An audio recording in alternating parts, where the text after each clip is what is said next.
So let's jump into the webinar. And the first question I want to ask is, what is your marketing supposed to do? When I do live presentations at a business office or a civic group, I'll always start with this question.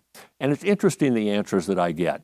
Some people will say, well, marketing is supposed to generate a new customer or client or patient. There has to be this one-to-one correlation between my ad spend and creating new business. Someone else might say, well, yeah, that's good, but marketing really should be to extend our brand, to create awareness in our community of our business. And a third person will say, well, no, we use marketing to introduce a new product or service.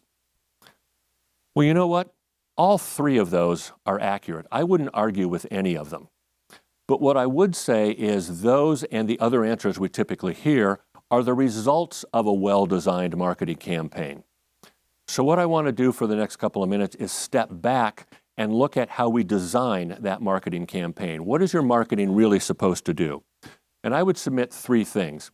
First, your marketing should capture the attention of the target market. It should capture the attention of your target market. It should interrupt people that you want to convey your message to and get them to look at your message. Second, it's to facilitate your prospect's decision-making process. People don't just wake up one morning and say, you know what, I'm going to go buy a new car today, as an example. They spend some time doing research. They go through a process of making a decision. So your marketing should be designed to help them with valuable information as they go through that decision-making process. And then the third is to lower the risk of taking the next step in the sales cycle. In my business, we call it a marketing funnel. So what you want to do is help those people take the next step in your funnel and continue to move progressively towards the idea of looking at you as a potential vendor. So three things that your marketing is supposed to do.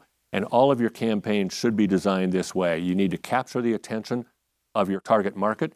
You want to help that prospect make their decision, and you want to give them an offer that moves them to the next step in your funnel. I want to share some examples of how you might define success for a marketing campaign. These are by no means exhaustive, but my point here is, as you think about implementing a new marketing strategy, begin with the end in mind.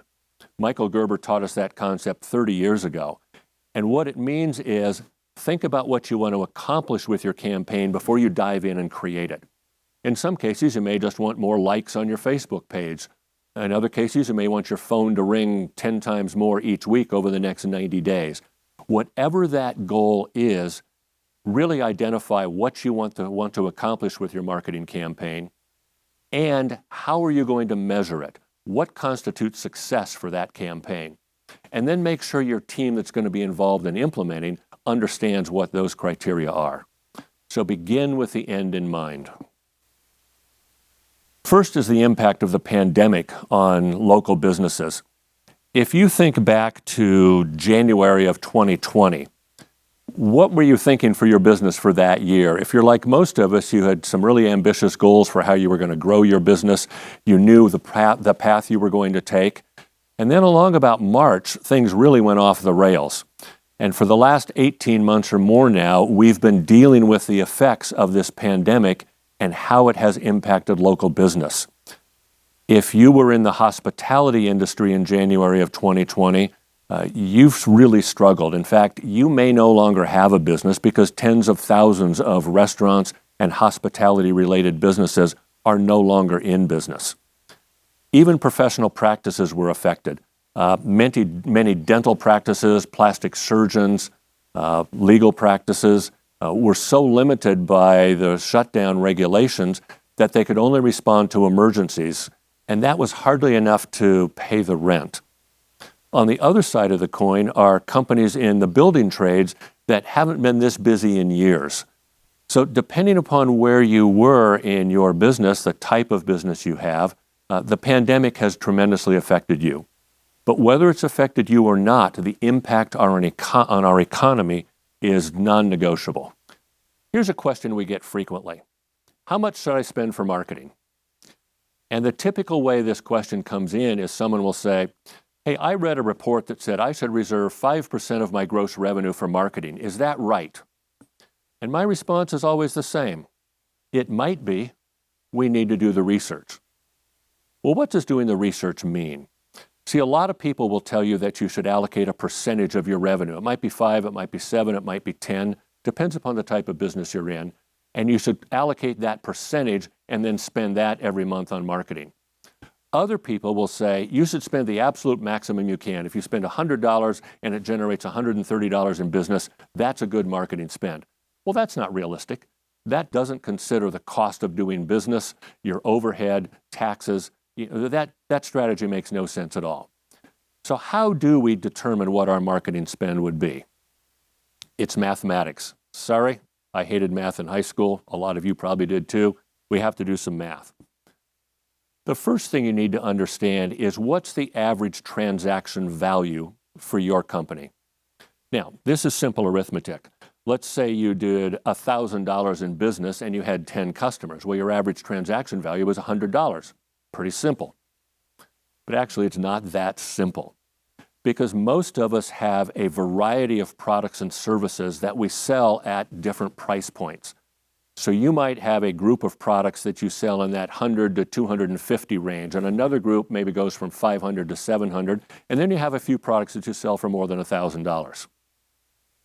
Well, if you have a $1,000 product and a $100 product, does that mean that your average transaction value is $550? Again, that's not very realistic. So what I suggest you do is analyze your product or service mix and the various price points, those tiers. Most companies will have 2 or 3 different tiers, maybe 4. It's rare that you need more than that. And then you want to break each of those tiers down and analyze how many transactions you do in that tier, and therefore what is the average value of a transaction in each of those tiers. So in the example I just gave, you might have an average value of $175 for the lower tier, $600 for the middle tier, and $1,150 for the upper tier. But you want to know those numbers. And before you can design a marketing campaign, you have to know what a transaction is worth to you. But you also need to know the lifetime value of your customer. Most of us do business with a customer more than one time. So how frequently do we do business with them? And over what period of time do they stay our customer? Simple example, let's say your transaction value is $100, but your customer buys from you once a month, and you typically keep a customer for 2.5 years. So the lifetime value of that customer is 2.5 years times 12 months. Well, that's 30 months times $100, that's $3,000. So the typical customer that you work with is worth $3,000 to you. So the ad spend question is, how much are you willing to spend to earn a $3,000 customer? Many times, the ad spend to acquire that customer is going to be greater than the average transaction value. I know that seems counterintuitive. Why would I spend more than $100 to get a $100 sale? Well, you're not looking at it as a $100 sale. You're thinking about it as a $3,000 customer. Now, I realize not every customer is going to stay with you for 30 months. Some might come in at one time. Some might only stay with you for 3 or 4 or 5 months, but others might stay with you for 5 years.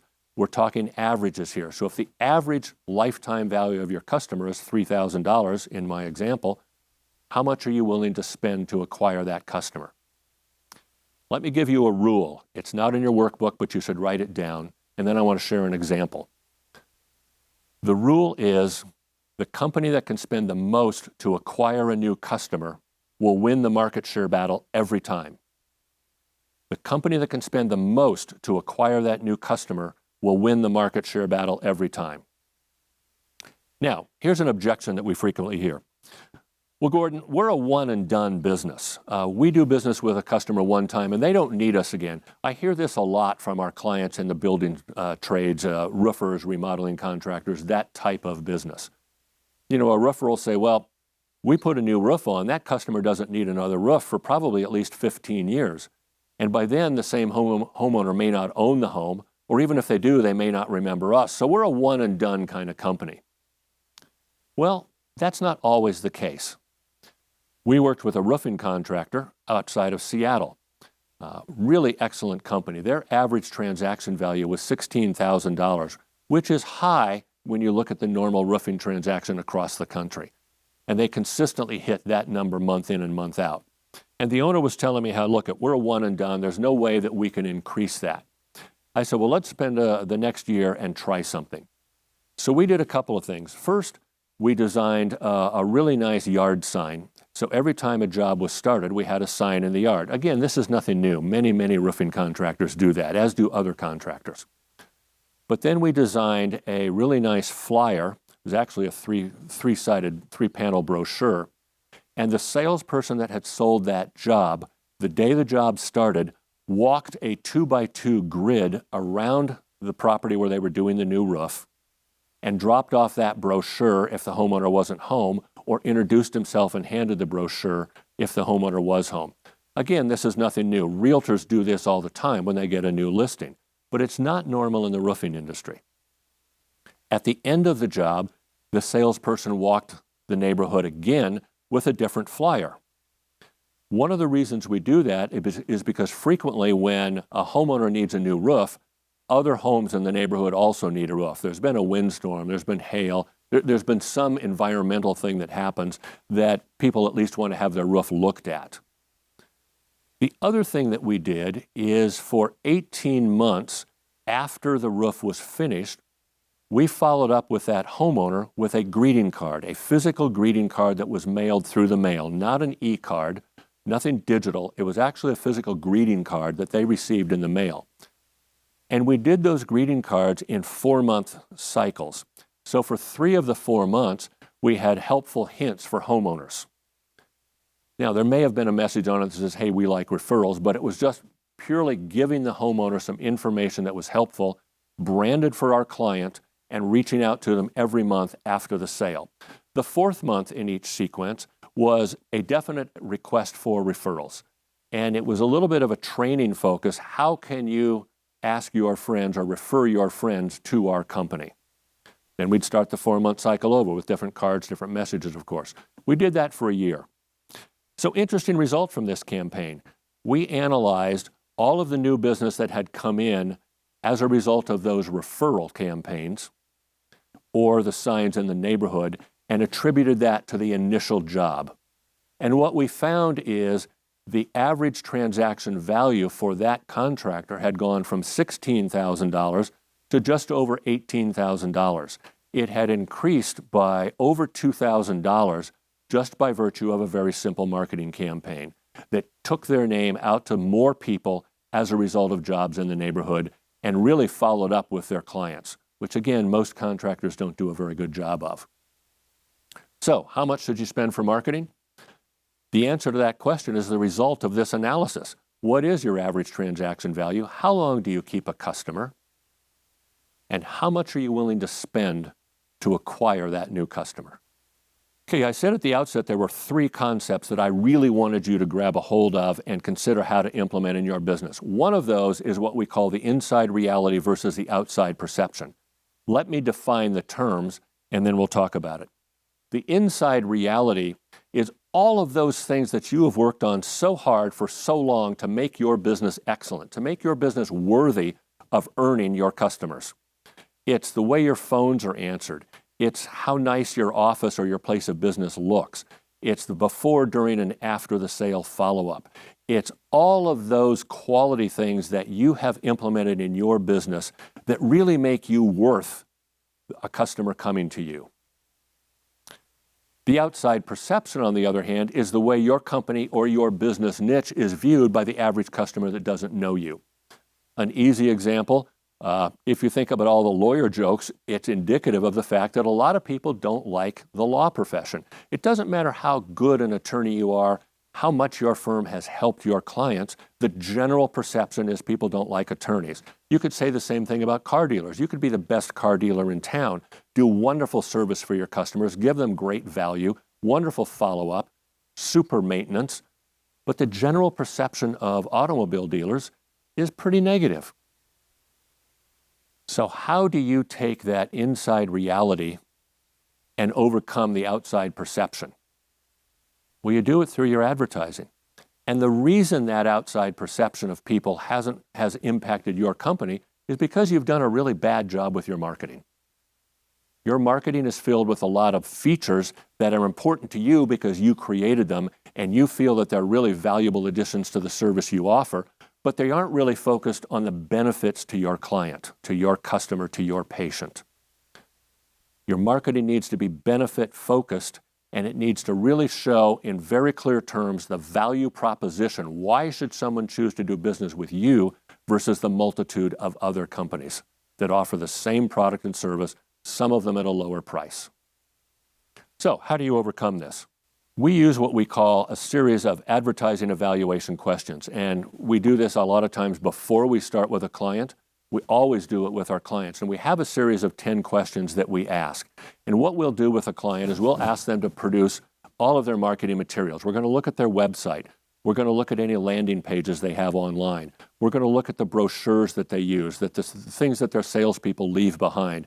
If they're on the radio, we want to read that advertising copy. We're looking at everything that they do, and we're asking these 10 questions. I'm going to share 3 of them with you today. First is the well, I would hope so test. This is a great way to determine whether you have platitudes in your advertising. A platitude is something that has absolutely no meaning for your prospect.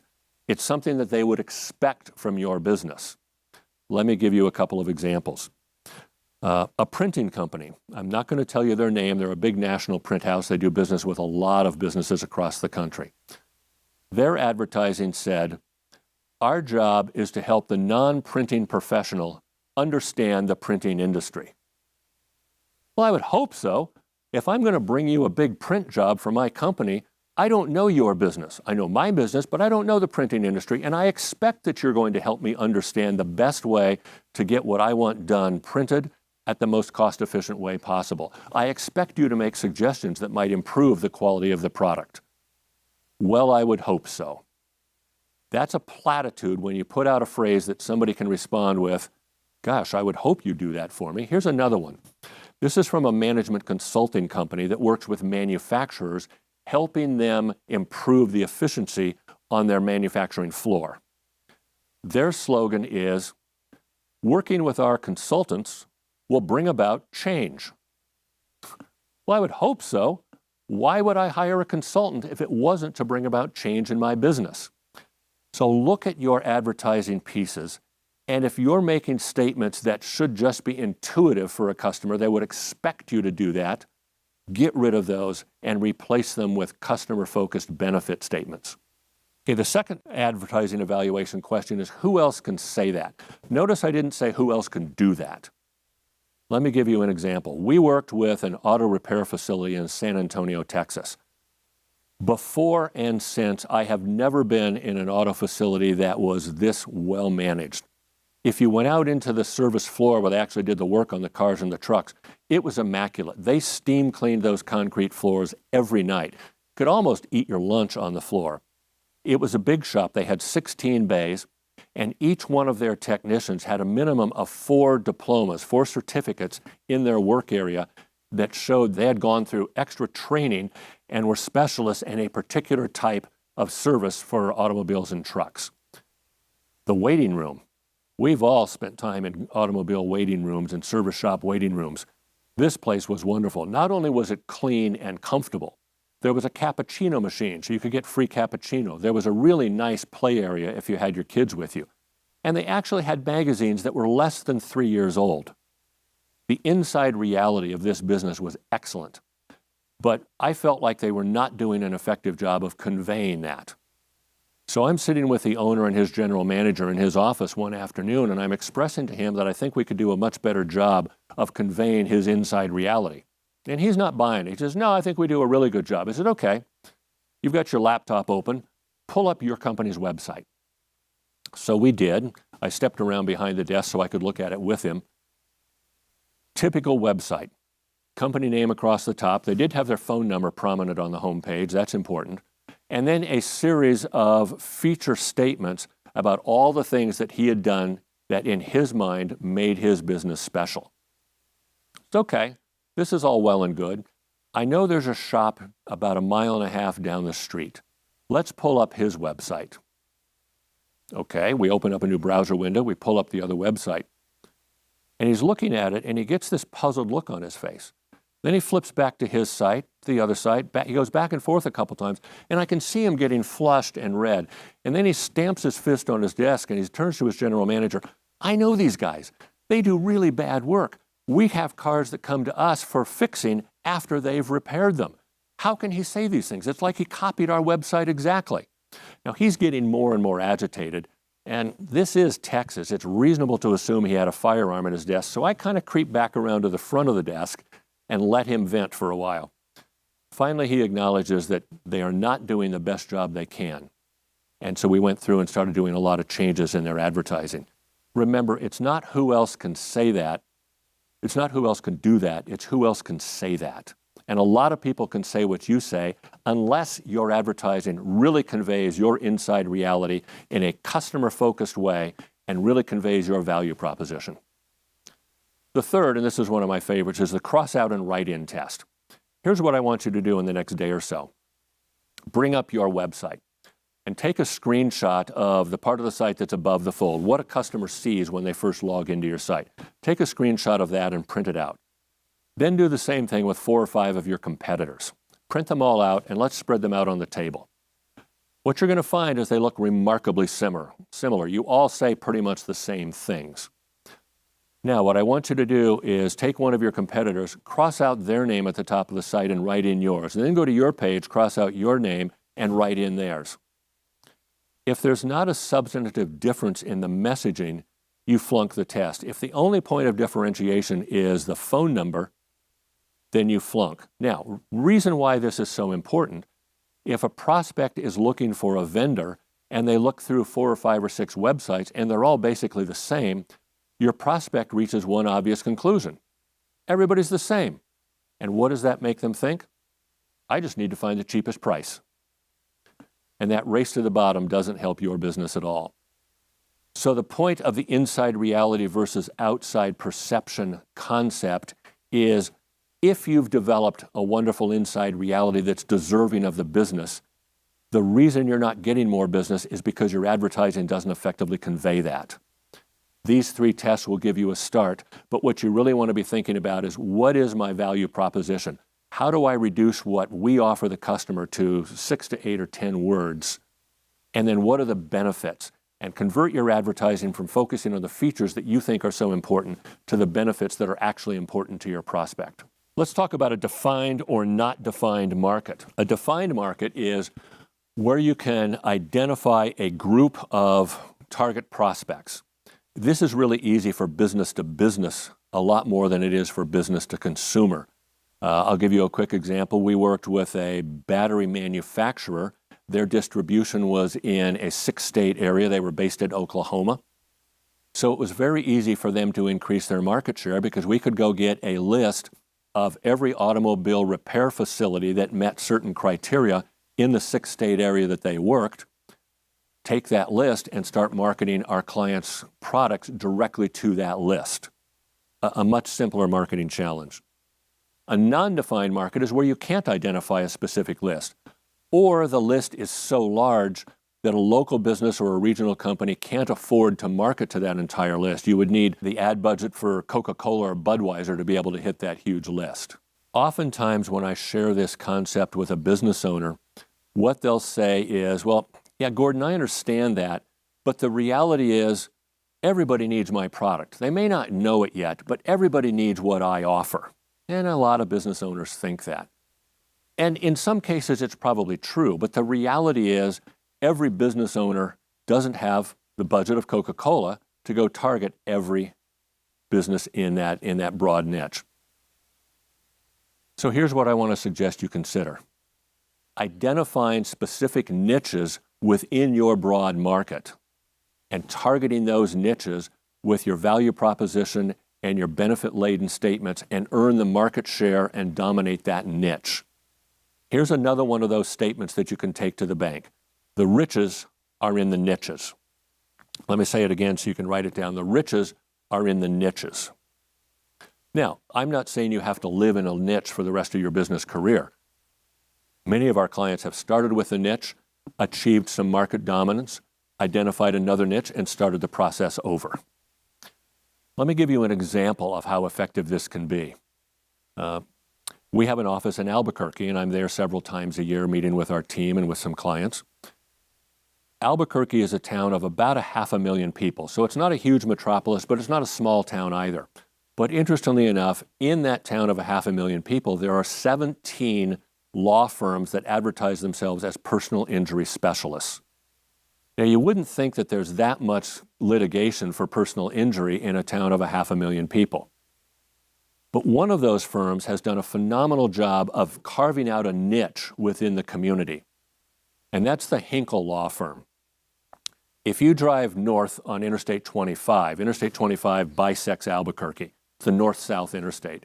If you're driving north on I-25, you'll see a very large billboard, a full-size billboard, and it has a picture of a tall man in motorcycle leathers, and he's standing next to what to me seems to be a very large motorcycle. I don't ride, so they all seem big to me. The message on the billboard is brilliant, just 4 words. Hinkle rides, Hinkle knows, and then his phone number. So here's why I think that campaign is so effective. First, they've realized that when someone's driving by at 60 miles an hour, they need to see, if they're going to recognize it at all, they need to see really bold fonts that are easy to read. Not scripts, not italics, not a yellow font on a white background, nothing artistic. It's got to be in your face. And they've also realized that people aren't going to write down their website address. They're probably not even going to write down their number, their phone number. All they're trying to do is impress their memory with this firm. So Hinkle rides, Hinkle knows is a great slogan. The other thing that's cool about this campaign is that billboard is less than a mile south of the Alameda exit on Interstate 25. Again, I know this because when I go from the airport to our office, I have to drive on Alameda. And just west of Interstate 25 on Alameda is the large Harley-Davidson dealership. I can tell you on Friday afternoons and all day Saturday, one has to be very careful when driving in that area because there's lots and lots of guys and gals on motorcycles hovering around. It's like bees hovering around the hive. They're returning to the mothership of that Harley dealership. I don't know why, but there's a lot of traffic there. So the placement of Hinkle's billboard and the image that he has carved out as being the go-to law firm for someone that's injured in a motorcycle accident has helped him create and dominate a sub-niche within a very competitive category. Remember, the riches are in the niches. I want to talk about strategic versus tactical marketing. And what I'm really talking about here is where do you, as the business owner, spend your time? Strategic marketing is what you say, how you say it, and who you say it to. What you say, how you say it, and who you say it to. It's your marketing message. It's what I've been talking about for a couple of minutes. It's your value proposition, and it's identifying your niche market. Tactical marketing then is where you say it. Now, if you focus your time on your strategic message, the tactical marketing becomes obvious. Now, why would I say that? Because if you understand who your target market is and you've crafted your message to reach that market, tactical, that is where you say it, is obvious. You put your message where your ideal prospect looks for information. So if you work with senior citizens who still like to read the newspaper, or anybody who likes to read the newspaper, but demographically it's mostly seniors who still read the newspaper, you need to be advertising in the newspaper. If part of your target market is millennials, you need to be on Instagram. So you have to think about where your target market lives and gets information so that you can move them through the decision-making process. Business owners, focus your time on strategic. And I know you've got 50 things to do at any given time, but it's important that you step back and really consider the strategic part of your advertising and not just the tactical, well, we need to get an ad out, let's just do the same thing we did last week. Okay, I want to talk about the educational spectrum. This is the second of those key concepts that I said at the beginning, and I want to make sure you really understand. And to help you understand this concept, I have to tell you the story about my father's grapefruit tree. When my parents retired, when my dad retired from his job, my parents moved to Arizona. They bought a house just outside of Phoenix, on the west side of Phoenix, and in their yard were a couple of orange trees, and right off the patio was a grapefruit tree. So one morning, it's February, I'm living in Denver at this time. Denver, as you know, in February can be cold, wet, and snowy. And sure enough, that morning I had fought through a lot of snow to get to my office. I had an office right downtown on the 16th Street Mall, if you know Denver. About 7:30, I'm in my office and the phone rings. It's my dad. "Hey, son, just called to see how you were doing." "I'm fine, Dad. I'm at the office." "Well, I'm about to have my breakfast, and I just stepped out onto the patio and picked a fresh grapefruit. I sure do like grapefruit with my breakfast. I'm loving it." And I'm thinking, life is really not fair. He's getting fresh grapefruit, and I'm fighting a snowstorm. We had a conversation, said goodbye. But as I thought about it, and the reason I share that story with you is to answer this question. When my dad stepped out on the patio that morning to pick his grapefruit, were all of the grapefruit on the tree ripe? Well, of course not. There were some that were still green. There were others that were so ripe they'd already fallen to the ground. In fact, the piece of fruit that my dad picked that day, a week earlier, was probably one of those green fruit. Well, the same thing is true with your customers. Not everybody is ready to buy at the same time. Now, if you've ever worked in a sales organization or you have managed salespeople, you have probably heard the term, well, go after the low-hanging fruit. And what that means is go find the prospects that are ready to buy. They've got their credit card in hand and they're ready to buy. Well, the problem with that is if someone has already decided what they want to buy, now all they're looking for is price. So if they're ready to buy, all they're looking for is the low-price vendor. And again, that's a war you don't want to get into. So let me introduce you to the concept of the educational spectrum. And what I want you to do is think of a continuum between 1 and 10. And at the beginning of that continuum, a prospect decides, hey, I want to buy a product or service. And they start thinking about it. They begin on a casual basis to gather some information. There's no sense of urgency yet. They might talk to their friends and see if there's a recommendation. They're just kind of at the beginning of the process. But as they move through that process, they start to gather more information. They narrow down to a number of products. They begin to look at potential vendors. And they make a decision to buy, but they haven't necessarily decided who they're going to buy from yet. And then the last part of the spectrum is they wait for the timing to be just right for them when they're actually ready to make that purchase. They evaluate proposals or they evaluate what they've learned as they've gone to different vendors, and then they make the purchase decision. So what would happen if instead of waiting till this prospect was ready to buy, you could reach them earlier in the process? What if you could put marketing materials in front of them early in that process so that you could earn that right to be one of the vendors they consider? Let me give you an example of this before I jump into the marketing equation. Let's say you've decided that you want to buy a car. And you've looked around, you've decided that, well, I don't necessarily want to buy a new car because I don't want to take the depreciation hit that I'm going to incur in the first couple of months. So I'm going to look for a good quality used car, maybe a car that's just a couple years old. So in your mind, you're thinking, hey, I want to look for a used car.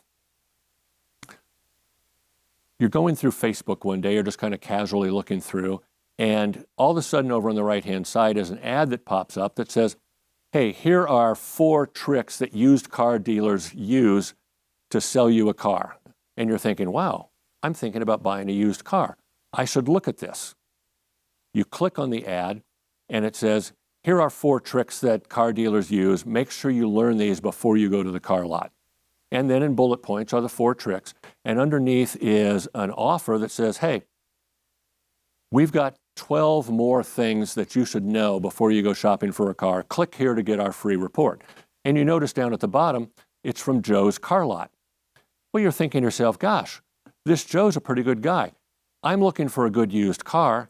He's providing me with valuable information that will help me make a decision. I'm going to download this report and see what Joe has to say. And after you've studied the report and as you continue to move through the educational spectrum, it's highly likely that Joe will be one of the vendors, one of the car lots that you go visit when you're ready to buy. So the point is you want to start emphasizing marketing to all phases of the decision-making process, the educational spectrum that your prospects go through, and not just focus on the last couple of steps when they're ready to buy. You want to hit them early in the funnel rather than late.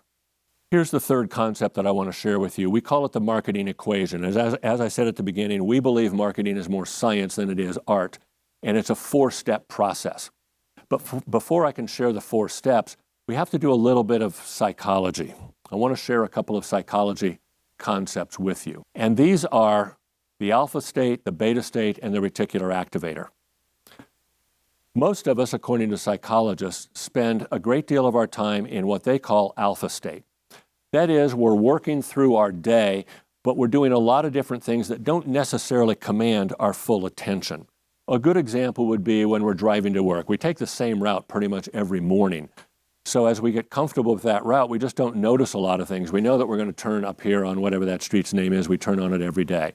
So we're fiddling with the radio, we're drinking coffee, maybe we're even putting on our makeup, but we're in what psychologists call an alpha state. A beta state is when you're fully alert, you're actively concentrating on whatever the task at hand is. So again, to continue the car to work analogy, you're driving to work and all of a sudden you hear a siren. Well, immediately you jump into beta state. Is it an ambulance? Is it a fire truck? Is it in front of me? Is it behind me? What do I need to pull over? Where is it? You're fully engaged at the moment. You've forgotten about your coffee. Whatever's on the radio is fine. You're looking for that siren and the source of it, because now you have to pay attention just for your own safety. The tool, the part of your brain that snaps you from alpha state to beta state, brain scientists call the reticular activator. It's a physical location in your brain. And the reticular activator is processing the tens of thousands of stimuli that come into our bodies each day, come into our minds each day through our 5 physical senses. It also knows what's going on in our subconscious mind. So in the example we just talked about, where you're looking for a used car, when you saw that Facebook ad, it was your reticular activator that prompted you to jump from an alpha state to a beta state and look at that ad and move forward with it. So, how does all of this apply to marketing? Well, it's integral in the marketing equation. The marketing equation has 4 steps: interrupt, engage, educate, and offer. So the interrupt is like the headline on your ad. Again, going back to the car analogy, the car shopper, it was that headline that said, here are 4 things that used car dealers say to get you to their lot, or whatever that headline was. It interrupts you because your reticular activator knows that's something you're thinking about. The engage step is 1 or at the most 2 sentences that has a promise. It tells the reader that, hey, if this headline caught your attention, and if you continue to read, we're going to give you some valuable information. The educate step is the valuable information. 2, 3, 4 points, whatever it is that you want to convey to that prospective customer. And then the offer is some low impact way for them to take the next step in their buyer's journey. Remember at the very beginning, we talked about one of the purposes of your marketing is to facilitate the buyer taking the next step in the journey. Well, that's what the offer is designed to do. So if you go back to the educational spectrum, those offers from your advertising are designed to help your prospect work through the educational spectrum, designed to put your brand in their minds and make you a preferred vendor. So I gave you a simple analogy about a car dealer. Let me tell you about what happened with one of our clients when we followed the marketing equation. This was a moving company down in Phoenix. It's really the American dream. These were 2 couples that emigrated to the United States from Eastern Europe. And this was back in the late 70s, early 80s that they emigrated. They landed in Phoenix, they got jobs, and they worked for a couple of years, but their goal was to start their own business. They decided they wanted to get into the moving business, and so each of them took jobs with other moving companies. So one of the guys was working in the warehouse, one on the truck, the ladies were in offices for different companies. They spent a year and a half learning firsthand how the moving business works.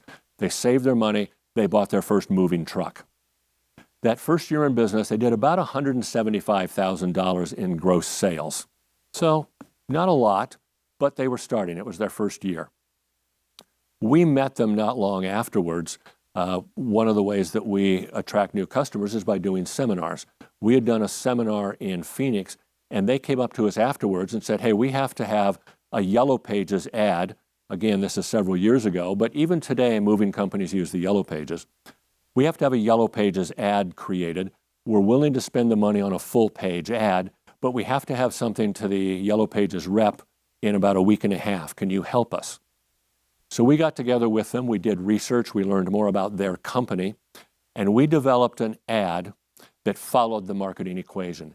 The interrupt was the headline that said, last year in Phoenix, 3,724 people filed complaints against moving companies with the Better Business Bureau.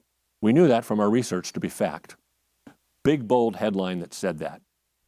The engaged statement was, learn these 15 tricks that moving companies use. And then the educate, we actually had 15 bullet points in real small print, like you see in the obituaries, in that ad. And then the offer was for them to be able to call and have a report sent that had valuable information on how to prepare for a move, best ways to pack. It was basically a guidebook for people who were thinking of moving. The owners asked us to be there with them when they met with the Yellow Pages rep. So we were there, and the rep took one look at the ad and just threw it back to them. This will never work. Nobody's going to read this. It's got too much fine print. What you really need is an ad that has a picture of your moving truck and a slogan. In other words, you need an ad that looks like all of the other ads in the Yellow Pages. They said no and insisted that you ran that ad. A year later, they did just over $1 million. Their revenue in that year after the ad went into effect was $850,000. About 18 months after that, they got an offer from one of the big national moving companies to buy their business, accepted the offer, and generated just over $1 million in net profit after 5 or 6 years in business. At the closing table, the representative from the big national moving company turned to the woman who was the managing partner of our client group and said to her, we had to buy your company to get control of your Yellow Pages ad. You grabbed so much market share that our franchisee in this market was about to go out of business, and we couldn't allow that to happen. We had to buy you to get control of that ad. So she calls me a few days later, and she's telling me about this conversation. And I'm thinking, cool, National Moving Company, they're going to take your name off of the ad, and they're going to put their name on it. Nope, that didn't happen. They threw out the ad that we had developed that had been so successful for our client, and they went back to a traditional ad with a picture of a moving truck and a slogan. Again, they're a big national company. Who am I to judge? But what I hope you see from this example is the power of the marketing equation and using that 4-step process in all of your advertising pieces. Another question that we're frequently asked is, how do we get our website to display more frequently on Google? And I want to share 3 things that Google is focused on today. It may not be these 3 things 6 months from now. One of these I wouldn't have shared with you 6 months ago. But in today's marketplace, these are primary components of Google's algorithm. And keep in mind, Google changes their algorithm multiple times in a week. I've seen reports that they change as much as 1,000 times a year. Now, those are tiny little tweaks that don't affect a lot of businesses, but they do affect some. But here are the 3 primary things that Google's looking at now. One is your online reputation. Several years ago, Google made the decision that this was a primary criteria for how a website is presented. And the reason they did that is they want to make sure that someone who's searching and selects a vendor is selecting a vendor who will do a good job for them, that has a positive reputation, that has customers from the past that have provided that social proof that says, hey, this is a good company to do business with. But they've taken it a step further. They're looking for reviews that have a minimum of 30 characters. So if somebody just gives you a 5-star review but doesn't say anything, Google does not consider that review when evaluating your total score for placement in the search results. By the same token, your review has to have at least 30 characters. So if somebody says, hey, 5 stars, Joe's the bomb, we love him. It's not 30 characters, it's not going to be considered in the algorithm. Another criteria is age. If you have a review that's more than 24 months old, it drops out of consideration in the algorithm, and that's a rolling 24 months. So they prioritize the most recent views down to reviews that are 24 months old. The third thing that they're looking at is your net star rating. And to get preferential treatment, you need to have a minimum of 4 stars as your average. Now that may seem high, 4 out of 5, but the reality is if you look at every business niche across the United States, the average star rating for all companies in all niches is 4.16. So at a 4-point rating, Google is asking you to be almost average. So having a reputation marketing program is a crucial step if you want to be ranked on Google, if you want to receive more preferential treatment in Google's search results. The second is consistent, fresh content. This is a change of about 15, 18 months ago. Google is really emphasizing fresh content. The days of build a website, publish it, get it indexed, and forget about it are long past. The way that most companies meet this criteria is by publishing a blog post.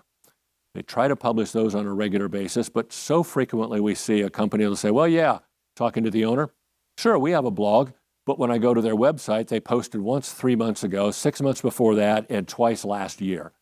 That's not going to do it. What Google's looking for is consistent updates of quality content. What's quality content? Well, they like to see a minimum of 500 to 750 words, no more than 3 of your primary keywords in each article. The articles need to be benefit focused, that is, what's in it for the customer or the client or the patient who's reading it.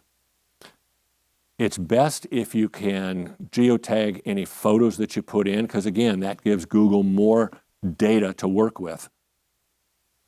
Most of our clients are publishing at least 2 blog posts a month, some more than that.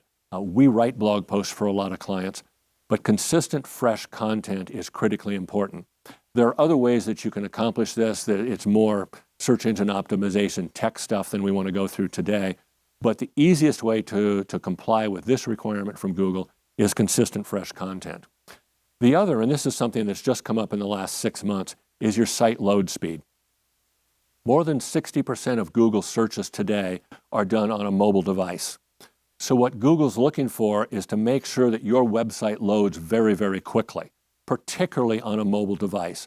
If it doesn't load quickly based on their metrics, then you're going to be downgraded in the search results. You're going to be displayed less often. There are several free tools that you can find online that will measure your site speed. Our experience is if you use 3 tools, you're going to get 3 different metrics. There are some paid tools that are more accurate. It's probably worth it if this is a concern to talk with your webmaster and have them go get one of those tools if they don't already have one. So, important criteria for getting your site ranked on Google: an online reputation marketing program, consistent, fresh content, and your site load speed. Now, if you fall down in one of these, it doesn't mean you're going to get your website de-indexed. It doesn't mean that Google will never present your site.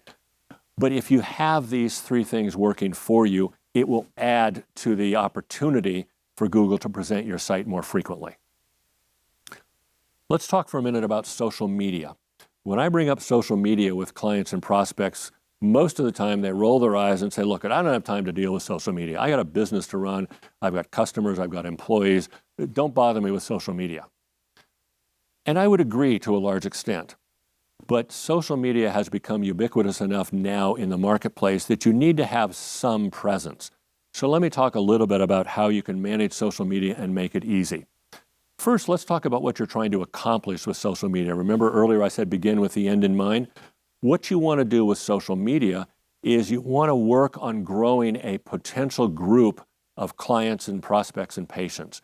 You want to focus on branding through social media. So what social media sites do you need to be on?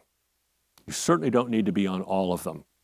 As a general rule, you need to focus on the sites where your customers are looking. Now, there's some basics. I think every business needs to have a Facebook business page. It's, again, added credibility. Just as you need a website, you need a Facebook business page, because a lot of people, particularly younger demographics, are going to go to Facebook to make sure you're a credible company, and you need to have that page. You need to have a Google My Business page. The GMB page has become the cornerstone of so much in the Google world. So you need to have a claimed and fully optimized Google My Business page. The third thing that I think every business owner and professional needs is a LinkedIn page. You don't have to post regularly to LinkedIn, but you need to have a page. And please, please don't take the summary of you and your company and just drop in your resume. There are other places on the page to put your resume, but your profile should be why someone should do business with you. It's your value propositions again. Now, what other sites do you need to be on? If you're a restaurant or in the hospitality space or a retail store, Twitter is probably a place where you need to have some posts going out. If most of your clientele or a large part of your clientele is in the millennial demographic, you need to be on Instagram. They're actually on Instagram more than Facebook. If your clients are women between the ages of 30 and death, well, you need to be on Pinterest.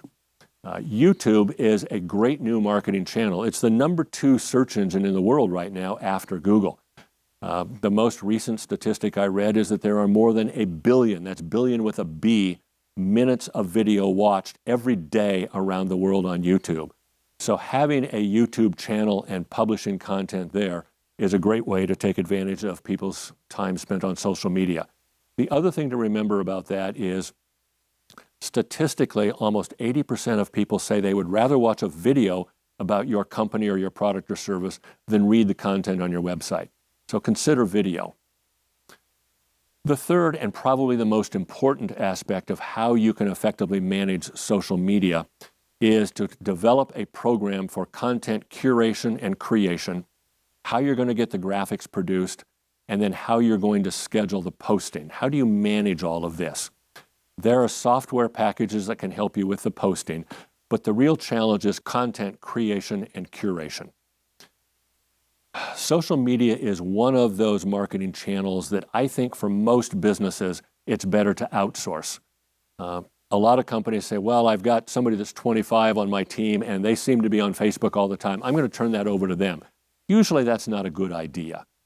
This is one of those where it's very cost efficient to outsource. Find a vendor that knows something about your industry, your business niche. They'll provide you samples of content so that you can get an idea for how they're going to demonstrate your company on social media. But outsource this. It'll save you a lot of time and it's very cost efficient. There's a page in your workbook that lists a whole bunch of marketing channels. I'm not going to go through these.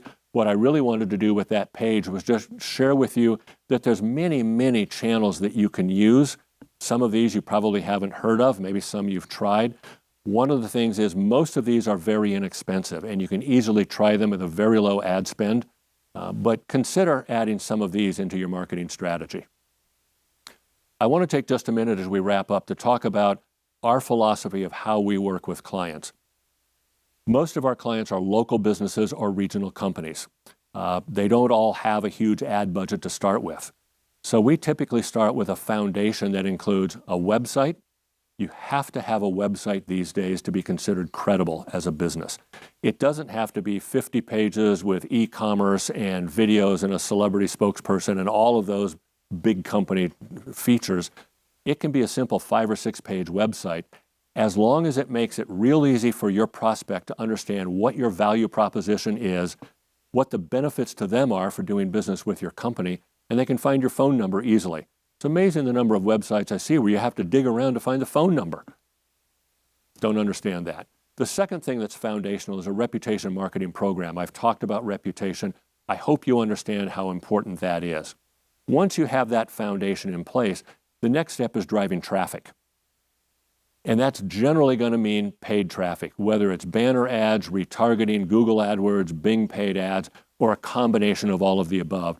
You have to get people to your website, and paid traffic is really the only game in town these days, particularly for local companies that don't have the big ad spend to spend a lot of money on search engine optimization. Video, I talked about the importance of video a minute ago. Getting found online, again, as you have your foundation in place, it makes sense to begin to target some of your marketing budget towards organic search, but it's not where you need to start. As you grow your business, one of our trademarked products is Core 5. It's a complete turnkey marketing automation system. We also have another product called Total Market Takeover. again, a trademarked product that we offer to a limited number of clients. The thing I want you to take away from this is that even if you're a small company, you can afford a national ad agency because we work with local companies to help them grow their business. And as they grow, some of that growth is allocated to additional marketing, and we grow right along with you. Our philosophy as a company is we want to be your in-house marketing agency. Last slide, a pure commercial for our company. If you are interested in knowing more about our company or how to get started with us, the first step is what we call a discovery conversation. 30 to 45 minutes, usually a Zoom conversation, and I like to do these myself. We have other team members that are certainly capable of doing it, but I really enjoy these.